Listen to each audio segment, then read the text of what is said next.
We are pleased to be joined by good friend, State Senator Darcy Yeck on the Southwest Air and Heat Hotline. Good morning. Good morning. Good morning. Good morning. How's everybody today? Hey, we're doing really good. Have you guys had another late night up there this week? Well, not so much. This is kind of getting down to crunch time, so whether or not we're meeting or not, there's always prep time that takes up a lot of my time anyway, getting ready for what's going on the next day or the day after that, or catching up from what you did that day. So there's plenty going on, that's for sure.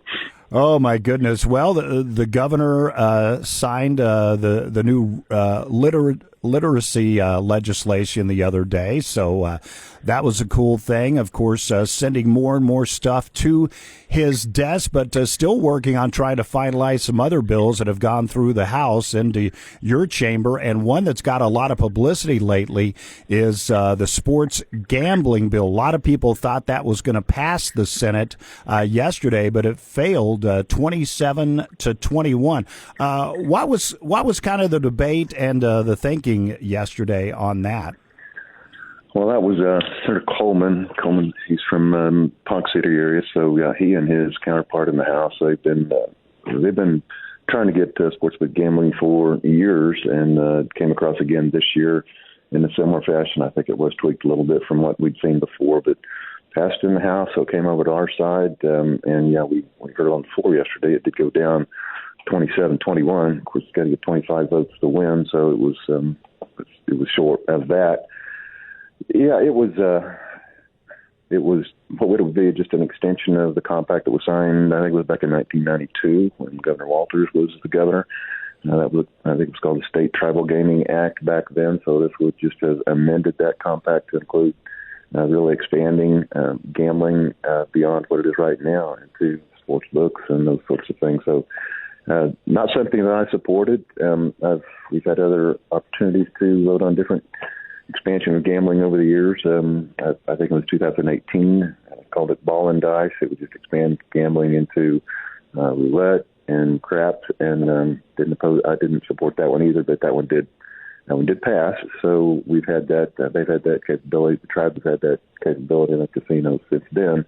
But in my opinion, this was just another effort to expand gambling in Oklahoma. And I know there are positives. I know there's a lot of money that goes to education, and the tribes are great about helping with infrastructure in certain cases. But I just see really a lot of negatives with it. And we've seen an increase in really bankruptcies and just a lot of financial issues, family issues that come as a result of gambling. Just another addiction, in my opinion, with some people. As you make those opportunities more available, it triggers some of those tendencies, and then it leads down a bad road in a lot of cases, in my opinion.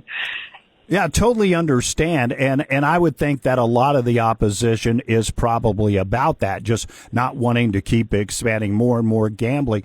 But is there also opposition? I mean, because I know what the governor has said about it before. To me, it just, as a free market Republican, it seems like if you're going to do it, you should open it up to the free market. But it seems like there's been a carve out.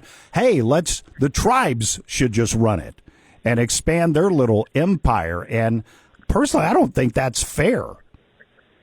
Well, and that would be different than other states are doing. You can go across the line to Kansas, and Kansas, it is the free market. It's not trying to control the gambling that whatever level of gambling they have in Kansas, it's done differently there. So it's not opened up to the tribes. And interestingly enough, this that was on on our agenda yesterday, and I think most all of the tribes, this is no surprise, but they supported it, but not all of them. Not all of them supported this, interestingly enough. So I know there are people representing the tribes coming around my office yesterday morning and asking me to oppose the bill. So they're not united on what was going to be included in that bill. But like I said before, Todd, I understand a lot of the positives, a lot of the revenue generated, but it's hard to measure. In my opinion, it's hard to measure what some of those negative consequences are, whether it's bankruptcies or activity or whatever comes from it, with sort of stress on law enforcement, in my opinion, on the court system, and then it creates sometimes problems at home. So I think it creates some far-reaching problems and that was really my reason to oppose the bill. completely understand that. We're talking with State Senator Darcy Yeck about a sports gambling bill that failed in the Senate yesterday. Now, Senator Coleman has, 3 days to maybe possibly make some changes and reconsider it. But if they make any changes, it would have to go back to the House, wouldn't it? Well, that's exactly right. Yeah, that's that's typically what happens when a bill fails. At least it fails by a slim margin. Don't know that this was actually a slim margin, but he just captured the bill. It's the process that's called. He captured the bill, so that just gives him a chance to bring it back up at a future date. And then in the meantime, try to lobby some of the no votes like me, try to get us on board to change our vote, or maybe to make some compromises within the bill that might bring us on board. So that's a process we see from time to time. Sometimes it works, sometimes it doesn't. So I certainly don't blame him for making that effort. He's certainly representing his constituents. I think a lot of the people up in that part of the state want to see this happen. So he's doing that. So we'll see how that plays out. Whether or not it comes back up on a future agenda, there are pretty hard and fast timelines when that has to happen. So he'll have to hustle to make it happen. Now, Senator Coleman's a radio guy like me. I've known him for many years. They have casinos and stuff up in his area too. I was just curious.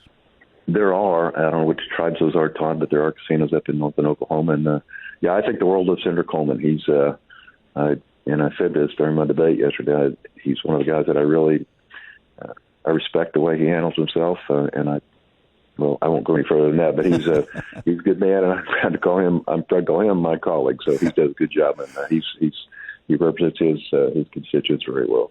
Well, the other thing about this legislation, and like I say, really yesterday, I kind of expected it to pass, and I thought we'd be talking about that, and now we're talking about the fact that it failed. But I get that there's compromise in any legislation, but it looked like there were so many carve-outs. Like, okay, well, if you're betting on NBA games, that money is going to go to the Strong Readers Fund. Some other of this is going to go to mental health services, obviously anti-gambling, but then some of it's going to go to OU and OSU for NIL, which to me, that's a little creepy, aligning betting with college sports, right? But I guess everybody wanted a piece of the pie. You're right, and that's a little bit of the spin. So those people like me that oppose the bill, then the spin will be, well, he's not for putting money into education, or he's not for supporting the Thunder, or he's not for supporting OU and OSU and their NIL. So, but that's part of the world I live in, and I understand that. But yeah, they put a lot of enticements in there to get more people on board. But it wasn't good enough for me. I think still the bottom line is some of those negative consequences, like I said before, that come as a result of expanding gambling in Oklahoma, and I just can't support that. Totally understandable. We are talking with State Senator Darcy Yeck on the Southwest Air and Heat Hotline, getting an update on what's been happening at the Capitol this week. Quick break, back with more right after this. A pepperoni pizza for the table. May I suggest trying it with our Pepsi Zero Sugar? It has just the right amount of sweetness to complement all that cheesy, saucy goodness. Simply divine. Pepsi Zero Sugar? You've really outdone yourself this time. Pizza deserves Pepsi. And all Pepsi products are brought to you locally, as always, by the Nicholson family at Pepsi in Clinton. Napa know-how! It's time for Napa's annual Customer Appreciation Lunch and Tool Sale. Now through May 2nd, shop Weatherford Napa and save 10% on all your favorite tool brands like Milwaukee and Carlisle. Save on air compressors, portacools, toolboxes, and equipment. And don't miss their Customer Appreciation Lunch from 11 to 1 this Friday, where you can enjoy free barbecue, giveaways, deals you don't want to miss, and you can visit with the Milwaukee tour reps that'll be on site as well. Be the first 100 customers and get a free 10-year anniversary t-shirt. Come experience the Napa know-how at Napa of Weatherford's annual Customer Appreciation Lunch this Friday. Deer Creek Market and Variety in Hydro, the best in friendly small-town customer service, hosting everything from fresh hand-cut steaks, fresh ground beef made in-house, along with fresh fruits and vegetables, grown and made in Oklahoma nuts, candies, salsas, pickles, and more. And don't forget to check out the Variety side, full of unique made-in-Oklahoma gift items. And now, treat yourself to the brand-new ice cream and coffee parlor, your new go-to spot for a sweet scoop or a fresh brew. Shop Deer Creek Market and Variety in Hydro. This is Mike Mazie, conservative Republican, certified financial planner, and pro-Trump candidate for governor. Taxes are too high. reading scores are too low. I have a plan. On taxes, let's abolish the property tax for seniors and veterans, cut taxes on retirement and tips, and invest in job training to create thousands of better-paying jobs. I'll save taxpayers billions. Pro-Trump conservative Republican Mike Mazzei for governor. Mazzei's plan on schools lets teachers remove disruptive students, hire statewide reading coaches, and make sure tax dollars reach the classroom instead of illegals or bureaucrats. We'll teach children that Christian values and America are not the enemy. China, radical Islam, and anti-Americanism are. Pro-Trump conservative Republican Mike Mazzei for governor. Read the plan. Go to mikeforok.com/plan. Authorized and paid for by Mazzei for Governor 2026. Doctors say sleep is one of the most important ways to extend and enjoy life. Poor sleep is hazardous to your health and can even cause sudden death. Consult with your doctor today about sleep study, and if you need a CPAP machine, tell your doctor you want to do business with Priority Home Medical Equipment. You may get one at no cost. Just talk with a helpful home health staff person at Priority Home Medical Equipment. Owned and operated by Tammy Shepard and Mindy Moore. Call Priority Home Medical Equipment today, Gary Boulevard in Clinton. Welcome back to the Western Oklahoma Wake Up Show. We're talking about what's been happening at the state capitol this week. Our good friend, State Senator Darcy Eck, joining us on the Southwest Air and Heat Hotline. And Senator, I wanted to ask about the Medicaid expansion ballot measure. Of course, there's been a couple of different bills involving Medicaid expansion, but if I paraphrase, I think one of the ones that's in the Senate right now has to do with trying to put a ballot measure in August saying that if the federal government does not continue to pay 90% of the cost of Medicaid expansion, we could do away with it. Did I get that right or something like that? It's hard to keep up with, but we've passed a couple of bills and regarding Medicaid expansion, and one bill is a lot more drastic. It would completely do away with Medicaid expansion. So it would undo the state question that was passed a few years ago to do that. That's the extreme part of it.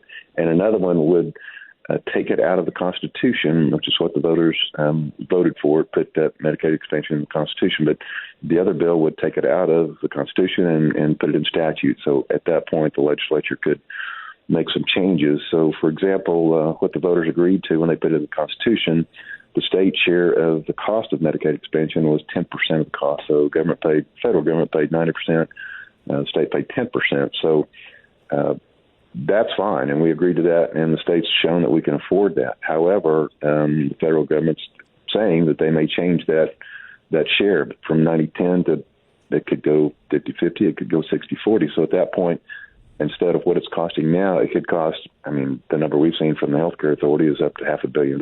So at that point, we would have to pay it if it's in the Constitution because we agreed to it. But at that point, that money would have to come from somewhere else, whether it's from public safety or education or roads and bridges or whatever. So that's what putting it in statute would allow us to do, control those things. So, and those have passed. So what's out there now is just what ballot it would be on. Will it be on the August primary runoff ballot or on the November ballot? So that's what is up for debate right now, which ballot it will be on. So there's been a couple of efforts to try to get it on that the August ballot. So, I think we're going to hear that again today on the floor, I believe. So it's hard to keep up with. There's a lot of state questions that are floating around out there. We've also got one that people probably have heard about property taxes.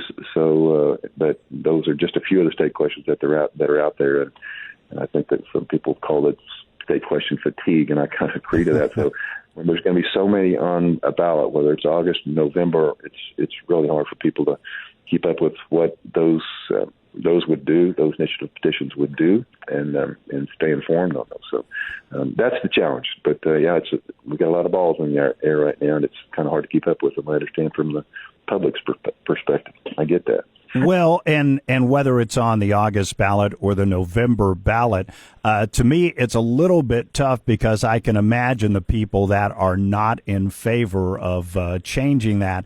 They're just going to say that, oh, we already voted Medicaid expansion. You guys are trying to do away with, but really you're just trying to prevent the state from having a big shortfall of funds if the federal government doesn't keep their promise. And how likely is that they don't keep their promise that they made? Well, I know, and part of that challenge is we don't know when they make that change. Yeah. You know, it's not like, we're going to make that change, but it's going to be 3 years from now, 4 years from now. So maybe this legislature could plan for it. That's not the case. So we may know right away that, okay, this is your new obligation. So get ready. You're about to get a big bill. It'll be interesting to see, but do you guys think you'll wrap up debate on that and vote on this today, or do you think it may hold over till next week? I think it depends. I think it depends on how the vote goes. So if the vote goes down on whether or not to put on the August ballot, I don't know that. I mean, some of these things, if they're a priority, some of these things just seem to never have a death. So we'll see if it comes up again. But so I wish I could give you an answer on that time, but I really don't know. So we'll see. But we're starting to run out of time for a lot of pieces of legislation at this point, aren't we?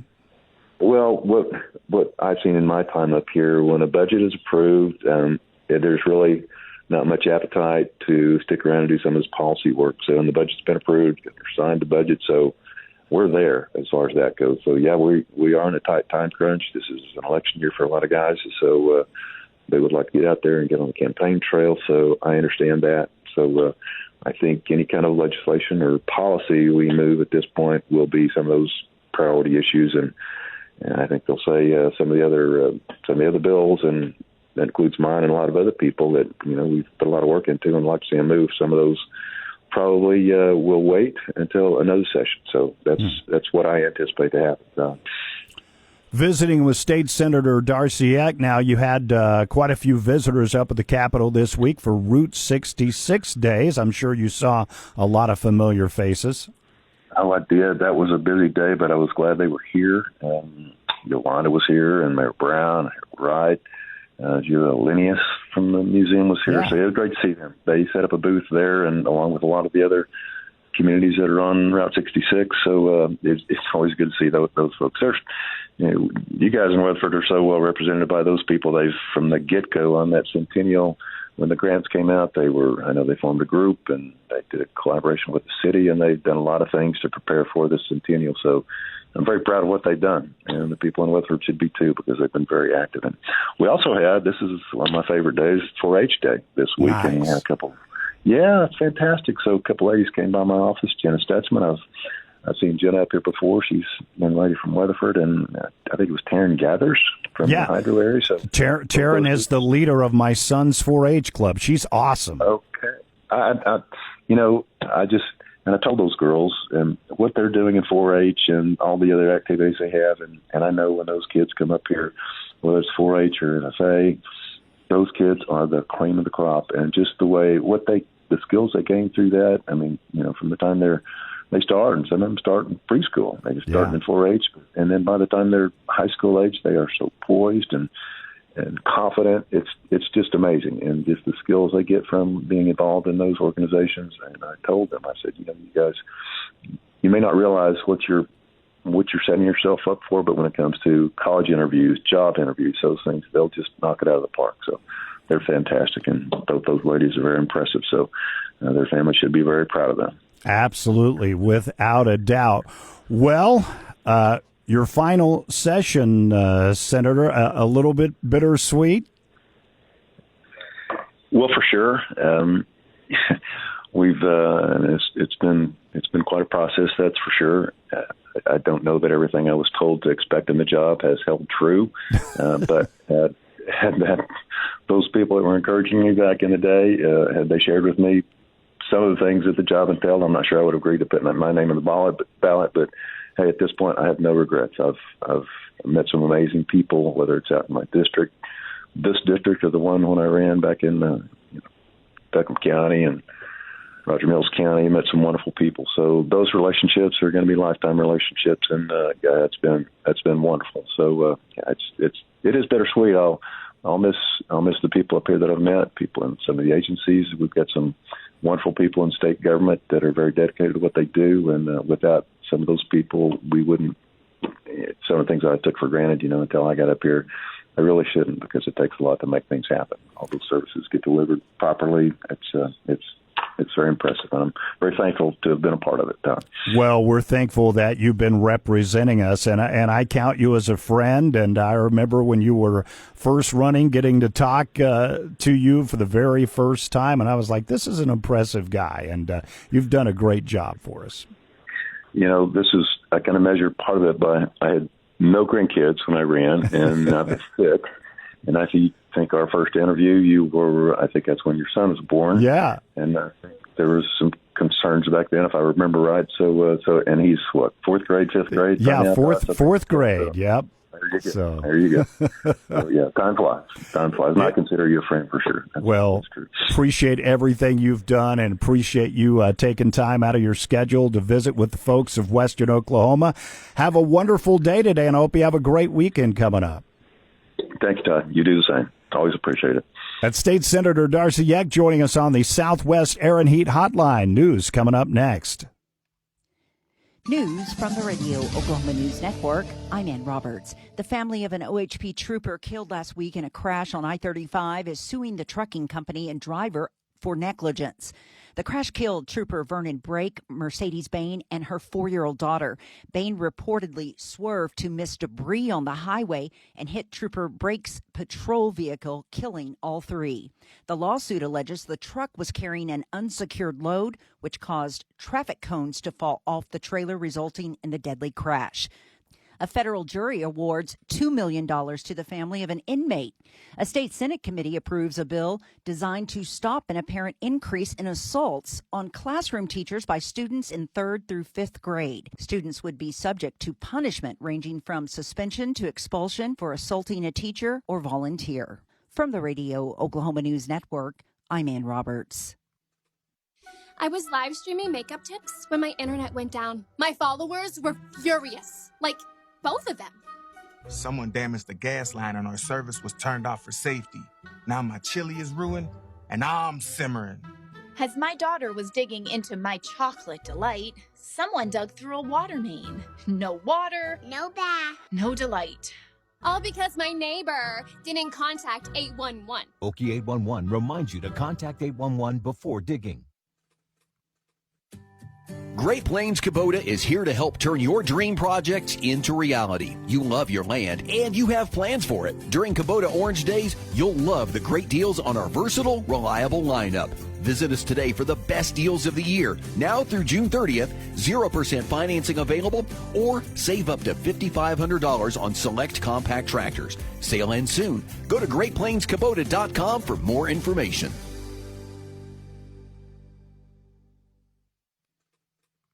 Here's a tale of Becky. Didn't know what to do with new meds prescribed and no real cost clue. She squinted at prices, that can't be right. Then tapped GoodRx and saw the light. She could get a deal. Book telehealth if she feel. Learn about those meds without any stress. That one little app does all the rest. Even my horse downloaded it. Dang, save time and money on prescriptions. Check GoodRx. GoodRx is not insurance. All right, 7:34, 68 degrees out there. It is the Western Oklahoma Wake Up Show, brought to you by Priority Home Medical Equipment. Introducing John Matthews. Hi, good morning. Happy Thursday as we are bright-eyed and bushy-tailed after staying up way too late because I'm not sure who makes these schedules for NBA and NHL. Yeah, 8:30 tip-off. It was a rough, right? for a home game, too. I mean, it makes sense if it was in Phoenix, but it was at home. And then, my Dallas Stars also said 8:30. And, of course, neither one of them started at 8:30. They both started closer to 8:50. Why did the TV people do that? I don't know. Well, this time it was because they're showing the same games on the channel following a game. Yeah. So they say 8:30, but it's kind of like when you're going to a tournament for baseball. It's Gotta never wait. running on time. And then the Dallas Stars go to overtime, which is scary because hockey is during the playoffs, they take a full 20-minute intermission break in between before overtime even starts. That's weird. So overtime didn't even start till 11:30, and I gave it the good 11:45. I gave it 10 minutes. Even though it's a 20-minute period. So you were still up till midnight? Because I was trying to see if they want to see him win. You know that we have DVRs? I know. But I was excited about in the moment, and anyways, went to bed with 10 minutes left in the first overtime, which thank goodness I did. Turns out it went to double overtime. Oh, gosh. And then about 1 o'clock this morning, 1:15, I got messages on my phone all saying, go Stars, blah, blah, blah, and they won at 1 a.m. this morning. And the Thunder won, but you know what's easy for me? What? Because I'm a very, very casual NBA fan, only in the playoffs. And I watched last weekend with my dad, but we had baseball practice last night. Got home, I was like, let's just get ready to go to bed. I'll check ESPN app in the morning. I'm like, okay, we won. Yeah, about what I expected. The Suns not any good. No, so, they're bad. I mean, so. The big story is Jalen Williams' hamstring. Maybe. Yeah, that's a bummer. Other than that, it should be easy peasy from here. You can rest that guy, and we'll see what happens. You think it's going to be the Spurs? No. Oh, you don't think? No, I think Wemby out. Portland wins that series. Did you see Wemby's fall? But I thought it was. I didn't think they thought it was that serious. Are they saying now it's more concussion protocol? Good luck. Yeah. I think, my personal opinion, he's out for a week. Wow. I mean, that changes everything. 7 foot is a long way to fall from. Yeah, that's you know what true. I mean. Your head falls 7 foot into the. Did you see the fall? Oh, saw the clip. Yeah, violent. It's violent. But no, you're probably right. He'll be back tomorrow because it's NBA. We don't. That's right.